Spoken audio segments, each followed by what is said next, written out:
Wind technicians across North America are experiencing a dramatic and enjoyable shift in their daily work routine.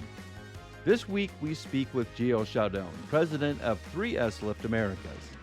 Under Gio's leadership, 3S Lift has deployed over 18,000 climb model systems with another 7,000 on order, making the daily commute safer and more efficient for technicians at nearly 1/3 of all wind turbines in North America.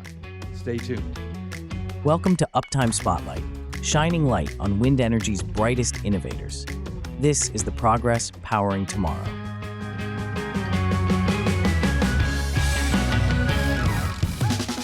Gio, welcome to the podcast. Thanks, Alan. Joel, thanks for having me. So our last touch point with you was about in 2023, and a lot has changed since then. When we first talked, I think there were about 6,000 climb auto systems being used in the United States, and was there like 70-odd thousand turbines in the U.S.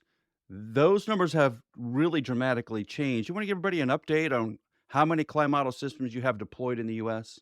Yeah, it's a fun story and really one that's close to me. As you know, I've been here 7 years. And after my first year, 2018, we had 50 units installed. So we're talking the climb auto system, we're talking the ladder lift, retrofittable, single technician ladder from the base of the tower to the yaw deck. Last year, we completed 7,000 plus alone in 2024. And we've now got a total installed base of over 18,000. A backlog of about 7,000. So if we don't sell any more lifts this year, which I hope we will, by the end of 2025, we ought to be pretty close to 30,000 installed in the US and Canada. So that's North America alone. We're really proud of the team and the efforts. Our technicians are out there working every day.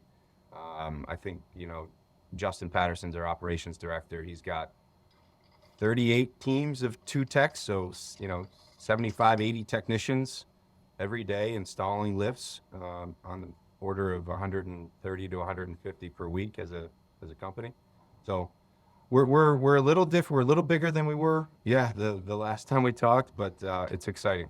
Well, the climb auto system is a great system, and as Joel and I move around the United States and we stop at wind farms, we talk to technicians about it and the site supervisors, and they love it. They absolutely love that system. They love when it has been installed. They like using it.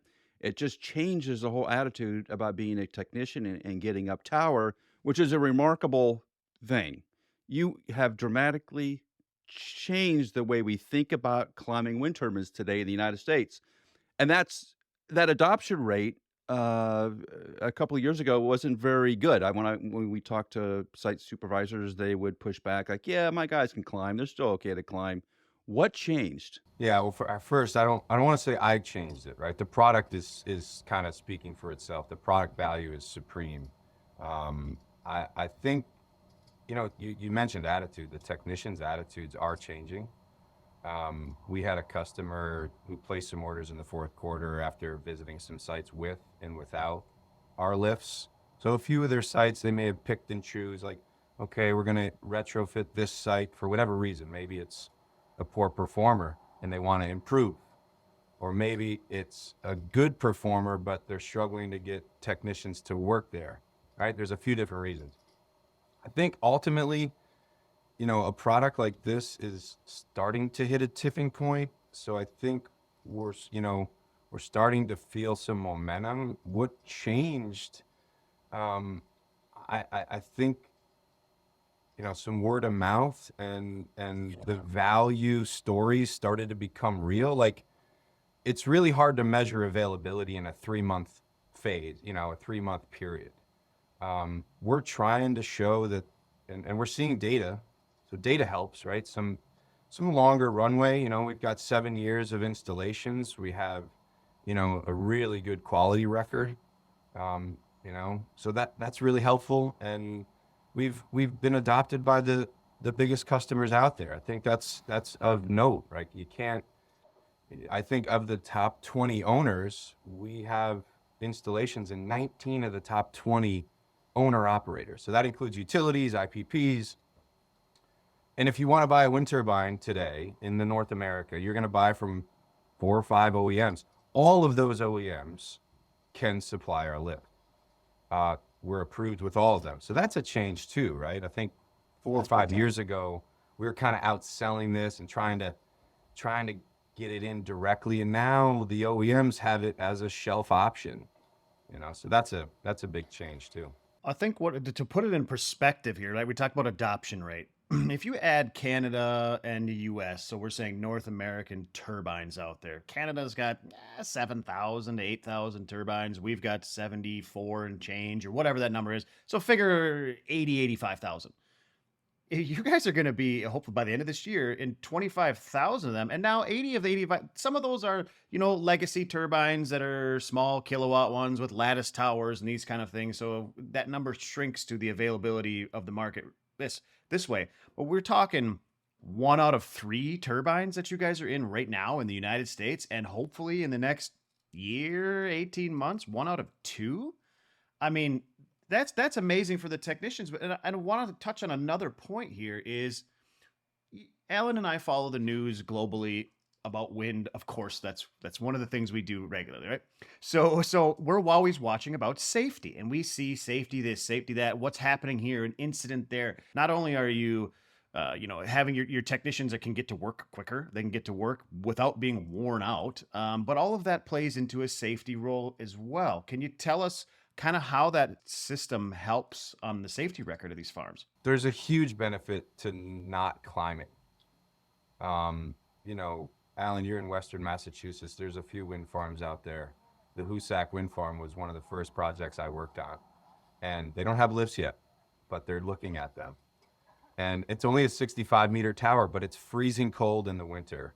And it creates a dangerous situation when you're climbing with a bunch of gear, and you get sweaty when you get to the yaw deck, and then you have potential hypothermic situations.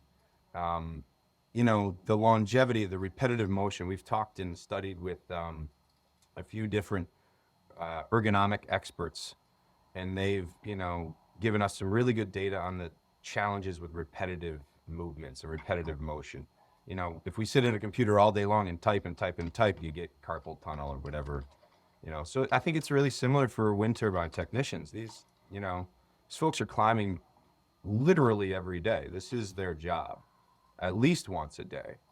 So eliminating that is ultimately going to improve their physical well-being. Some may say, well, it's a good workout. It can be.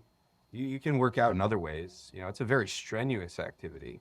Strenuous workouts are risky. If you're a bodybuilder, you're working out strenuously. It's challenging. And then think about, from a safety perspective, a lot of people don't connect this sometimes, but if I don't have to climb, I'm not, spending that energy physically climbing, then my brain is probably going to be more focused on the electrical troubleshooting inside the hub that I have to figure out why this pitch bearing is not doing what it's supposed to be doing. That's your real job. This is a hard job. Like, that's what you've been training for years, right?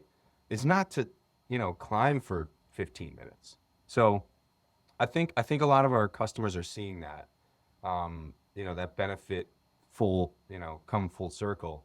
You mentioned the scale. We think that there's probably 60,000-ish turbines in North America and the US, maybe another, probably 5 or so in Canada that are over 80 meters, 1.5 megawatts or so. We still have a long way to go. I don't know. I try to make analogies at times for our product because I think it's fun to think about. When did airbags become just standard? Like, all of a sudden you can't buy a car without them. And I'm starting to think, I think a lot of owner operators are thinking, geez, we're running a wind farm. This is our job. This is our business. This is what we do. We have 8 gigawatts in our fleet, or even the guys who have 2. But that's your job. That's primarily your job, is to operate these power plants as effectively and safely as you can. We think our product can should be considered as a need, not a nice to have. I mean, we're not there yet. We got a lot more work to do. Gio, I want to touch on that troubleshooting idea because we've talked to, like, again, we're out in the field all the time. Speaking with technicians, sometimes you have this concept, and technicians listening will know this, that end of the day climb, right? So the conversation we have regularly is about, our daily jobs, about lightning protection stuff. It's about uptime of the turbines. We want these things producing, whether that's for the PPA or contractually or whatever. That's how energy producers make money, keep these things spinning. And there's this concept sometimes that, hey, it's 3:30 or 4 o'clock at almost the end of the day. Like, if we climb, we're up there and we're not getting back down till 7. Let's leave this one for the morning. That happens regularly in the wind world, right? It's that end of the day climb thing. Now, if you don't have to do an end of the day climb and you get to just hop onto basically an elevator, take it to the top, do your work, come back down, that changes the ROI of your kit as well, because now you're not just saving the technicians operating more safely, but you're putting more revenue in the pocket of the actual operator at that wind farm. That just makes sense to me. That's, a lot of the driving factors are that exact notion, right? It's more frequent climbs, right? It's increasing the number of ascents. There's a lot of companies out there that look at availability in different ways, lost production factor, time-based availability, energy-based availability. A lot of them track number of ascents, and they see a direct correlation from the number of ascents to the production of the wind farm, right? So the more you're in a way, you're like, well, the more I'm fixing it, the better it's running. Yeah. We had a customer. We got a quote from a customer who sent us an email in the fourth quarter who said, he just visited. He's a CEO or COO, I should say. He said he just visited a few wind farms, and the technicians love it. And he said one thing. He goes about your 3 p.m. He said nobody fights anymore about the 3 p.m. climb. Like, they don't, in a way, they might even be raising their hand because that could be overtime. Where they used to say, and I've been on those sites, I worked in the field for 2 years, geez, I just want to go home. I don't want to climb up, and especially if you're climbing up with an unknown factor up tower, right? If you're going, I got this fault reading, I can't do a stop reset down tower, because that's what you're going to try to do, right? It's the smart thing to do, is to try to see if you can fix it without climbing, or without even using the climb auto, without ascending. And then they get up tower, and imagine how frustrated it could be if you have to climb and then you forgot something at 3:30. Oh, I forgot this tool because I didn't know what I was going to go up here and do. That's all the time, right? That is all the time. That is the nature of troubleshooting. You're not going to bring up every tool in your bag each time you ascend. But if you're with the climb auto system and you forgot something, you can send it down remotely, and then your partner can put the tools on the climb auto system in the box and send it back up, and that takes 10 minutes round trip. So, instead of you climbing up, climbing down, or sending the internal chain hoist up and down, which is slower, or for other models, if you need a bigger tool, you gotta, send a winch out the backside of the nacelle. So I think there's a lot of what we've learned too is how our customers are changing the way they operate. In some ways, I'm not sure if they're changing like the big things like how they do annual inspections, annual maintenances. But I think they're changing some of the troubleshooting piece, and that's certainly helping their data, as you said. And now the climb auto system, because it's so widely deployed, there are accessories to it. One being a box you can attach to the side of it to move gear up and down, tools, equipment, whatnot. That makes a lot of sense, and I don't always see that. And every time I walk into a turbine and I don't see all the accessories, I think you guys haven't really learned a lesson here. This tool has more capability than you know. Why don't you walk people through what add-ons there are to the climb auto system right now? We've improved the product over the years too. We've improved its functionality, its safety. The system itself has a fall arrestor inside of the car. Certainly operates in manual mode, and you can get up and down yourself. We talked about that remote functionality is really important. Sending it down to the next technician, sending it down or up with tools. The remote mode can handle about 140 pounds of tools and equipment. So, and that's a setting, that's a safety setting. There's weight sensors in the foot pedals that measure that. But that's in general, like you're not going to send up a yaw drive, but you can send up a good amount of tools. You can send up a torque wrench, you know, you can send up lunch, right? And so like it's it's important. Like these things are like enabling, and I hate to keep going back to like the soft side of it, but they're really enabling technicians to just feel better and feel happier. Like I was at a site like in the fourth quarter, and one of the guys was like, he was really excited that we were going to install them soon. And I think his exact quote was, "This is going to be a life changer for us." It really is. And I was trying to think like how that could be, okay, every day you commute by climbing a 300-foot ladder. That's your commute.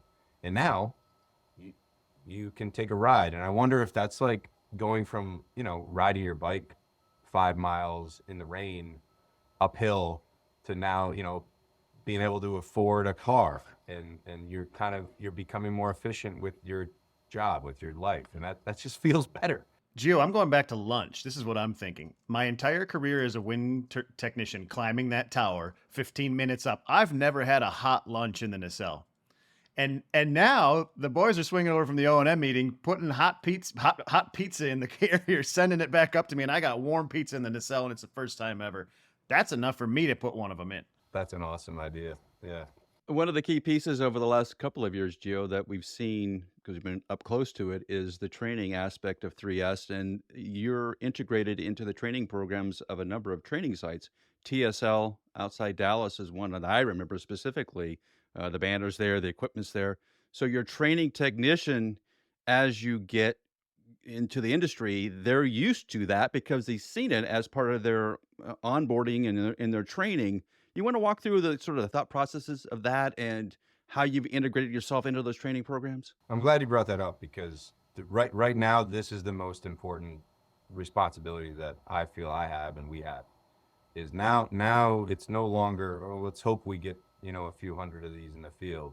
It's this is the way that a lot of technicians get to work, and we need to now ensure that they stay safe using our product, which means training, education, the right products, the right accessories, the right inspections, pre-use, annual inspections are important.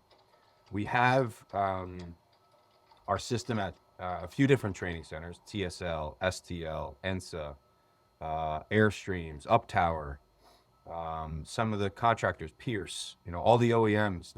We've wanted to put the product there so that there's just more exposure to how it's a very simple system, but we want to ensure that techs are using it frequently.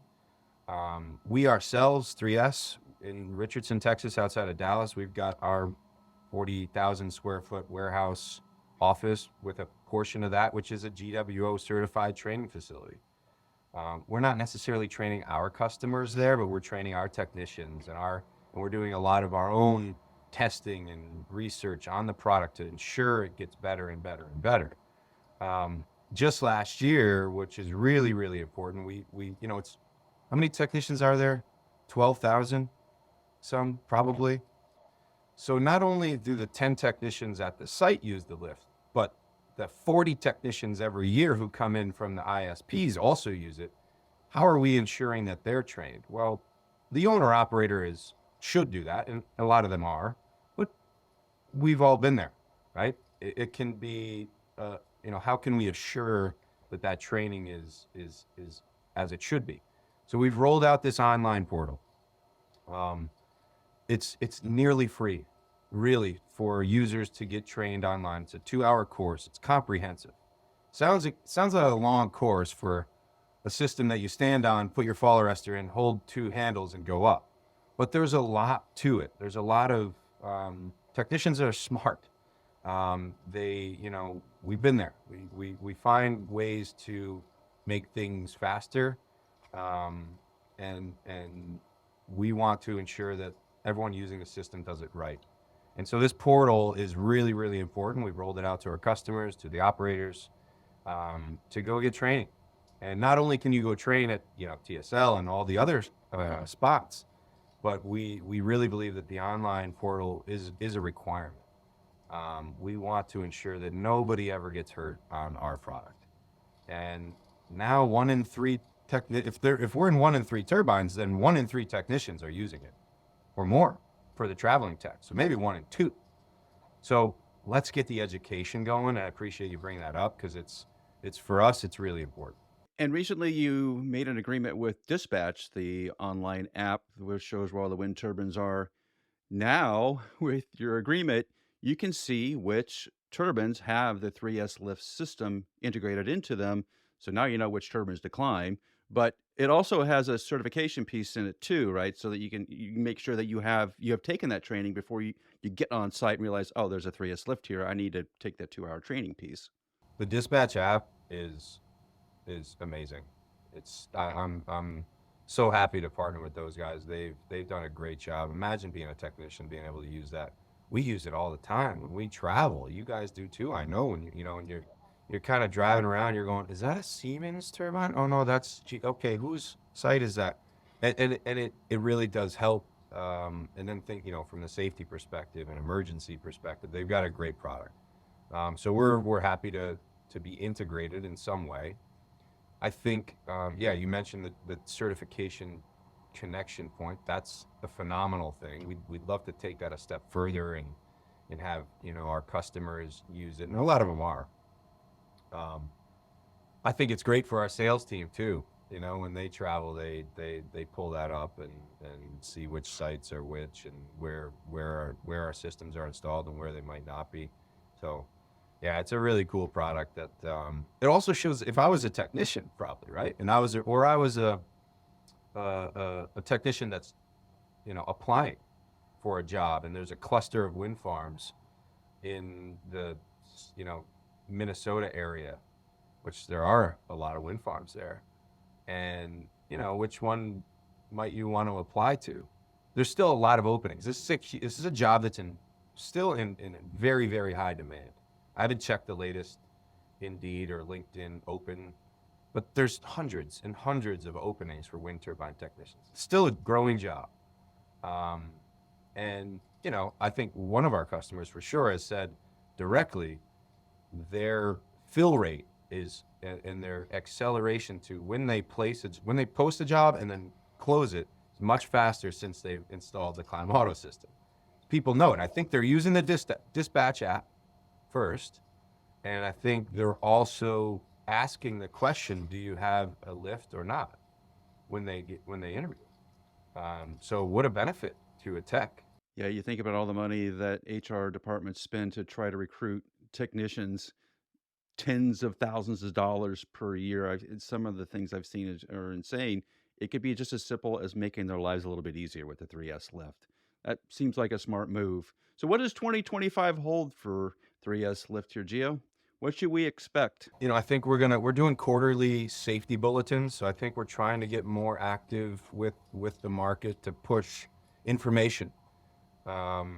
We are really excited to have the opportunity to talk to you guys and share our stories. And I appreciate, your insights and expertise. 2025, we've got 80 technicians working for 3S, and then we've got a few partnered subcontractors. So in some ways, we're expecting to install 8,000 to 10,000 more lifts this year. The majority of those will be in retrofit scenarios. We do have a really good market share on the new construction side as well. So we're still very active on the new construction sites. We're proud to say that we've got our lift at the Sunzia site, which is the biggest wind farm in America. So that's an awesome thing. This is have you been to Sunzia? Have you been out there? Not yet. It's amazing what Pattern has done to build this Pattern, Blattner, GE, Vestas, all of the above. It is so remote. It is a huge infrastructure project that is very remote, and the advent of lifts there, we're really proud to partner with those companies to have our lifts there. So we're busy there, and that's a project that's a year and a half, 2 years to build. Wow. Yeah, we're excited. This year is focused on safe execution and information to our customers, and continue. We're going to be building out in Canada a lot more. Last year was an entry into the market. We're in 5 provinces now in Canada. We're really seeing the adoption rate improve there. They're focused on safety, just like the companies in the U.S. A lot of them are the same companies.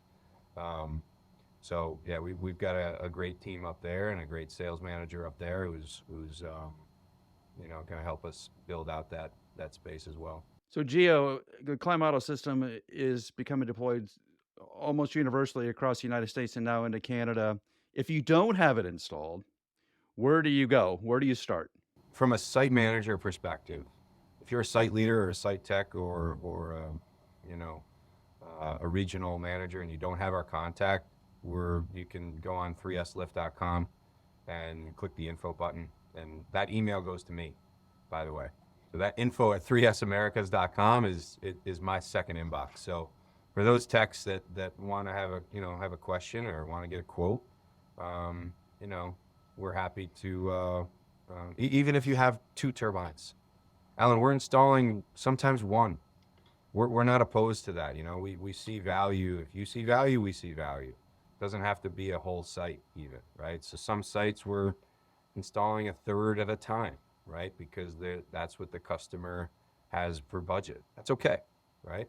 It's not an all or nothing thing. We've got this in some universities and some of the wind schools and some of the wind towers out there that have really taken shape over the last decade. So yeah, 3slift.com, 3S Americas. You can reach us that way. Yes, if you don't have a 3S lift installed in your site, you need to go to 3slift.com, get a hold of Gio, and start that process now, because they have so many deployments in the United States. You need to get in line. There's a lot of activity in 2025. You need to get your orders in now to get that done and stop climbing towers, right? We're beyond that now. Gio, thank you so much for being on the podcast. We love having you on. Thank you, guys. It was awesome. Appreciate it.